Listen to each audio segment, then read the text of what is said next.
All right, have and have not fans, we're going to be talking about Gia today in this video. And I actually did a video on this very topic. It's probably going to have the exact same title. Is Gia an undercover vice? And I'm going to be honest here. I want to say no. I mean, when she first appeared, I really thought she was going to be the undercover vice. Oh, I'm like, okay, it makes sense. A new face within the prostitution ring at the Artesian Hotel. Maybe she's like, I guess you could say, trying to blend in and destroy the operation from the inside out, which might explain why Candace, she was latched onto her character. That way we could see, okay, we have an undercover vice under the wing of a main character of the show, and allegedly, according to Rocky and Broderick, she pretty much runs everything, which is kind of weird to me that this was happening right in Catherine Cryer's hotel.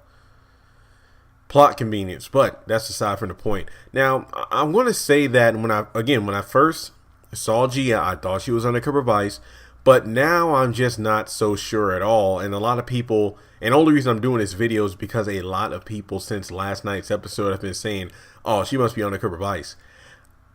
It really doesn't make sense based off what we saw in the episode. I think he even said in the episode review, okay, it makes sense that Gia, if she was an undercover vice, would be freaked out by Candace pretty much kicking her to the curb because, oh man, if I don't bust this operation, if Candace kicks me to the side, then I won't have any way to get in the operation of the Artesian Hotel, so I can't complete my assignment. That would have made sense, but to have her all upset about being kicked out, even though Gia was making more money for herself when she was escorting or pretty much being her own agent, as opposed to Candace being her pimp. Yet she's freaked out about, where am I going to go? What am I going to do? I don't know if Tyler Perry was trying to copy when Veronica threw Melissa out of her house. It's like, you're going to take care of this baby. I don't have anywhere to go. What am I going to do? I guess that's what he was going for. And like I said in the other video, what if David finds out the truth about Erica and he kicks her to the curb, pushes her out the front door? She literally has nowhere to go because, she has no allies out on the streets. But I'm thinking that when it comes to Gia, if she really was an undercover vice, why was she upset and crying so much? And then even when Jim left the room, Gia was completely alone, meaning that if she was putting on some sort of act, she wouldn't have had to keep on crying and whatnot because she threw the $20 off her and whatnot. I'm thinking to myself, you're probably going to want to pick that money up, especially if you don't have anything else to do. Because Candace I'm done with you. I'm done with all of this, meaning that she's done with pimping. She has that, allegedly has that money in her account. I'm thinking that it's in a pending state due to the fact that she doesn't have access to it yet based off what we see in the preview.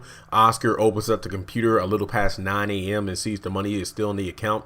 But hey, you know how it is for people like BET, Wells Fargo, and all these other online banking services. When you open up your account and you see money in there, look at those transactions. If it says pending, pay attention to that, because just because your amount is $700 that morning, that doesn't mean the 3 or 4 transactions you made the night before have been withdrawn out of the account. So that's why I think that even though things look good for Oscar now, we don't know what's going to happen when Jim gets home, opens up the computer, and sees the account, which really doesn't make sense to me, because I was thinking that if Oscar would have asked Jim where he was, Jim would have said, I'm at the hotel, and Oscar was at the hotel, so Oscar could have just shown Jim the computer, and then Jim could have cut him a check. Yeah, this episode really didn't make a lot of sense in context. But when it comes to Gia, I just have no idea why she was upset about Candace kicking her to the curb. I mean, it's kind of weird. This seems to be a running gag on the show right now where these characters are treated like dirt by someone, but as soon as they're kicked to the curb, left to their own devices, then they want to whine and complain, like Gia and Candace, Melissa and Veronica. And it really is weird. And even Jeffrey to an extent, because Justin was trying to make him jealous. I'm guessing the guy's name is Arcade, the young kid that's behind the bartending gig now that's helping out Rocky. I mean, Jeffrey pretty much has to open door to, okay, Justin, I'm leaving him alone. I'm going to do my own thing.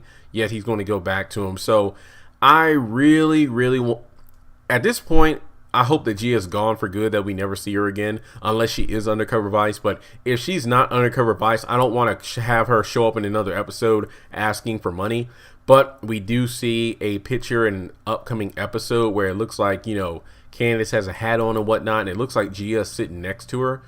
So hopefully this is just Candace going up to Gia and not Gia going up to Candace. I really hope that's not the case, but we'll just have to wait and see.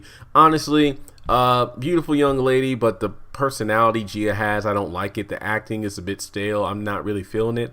I'd much rather see Quita on screen than Gia. Just my thoughts. So with that being said, what are your thoughts on Gia? Do you think she's an Undercover Vice? Or are you like me in terms of, I think it's time for her character to go, and I really have no idea why she was introduced into the show to begin with?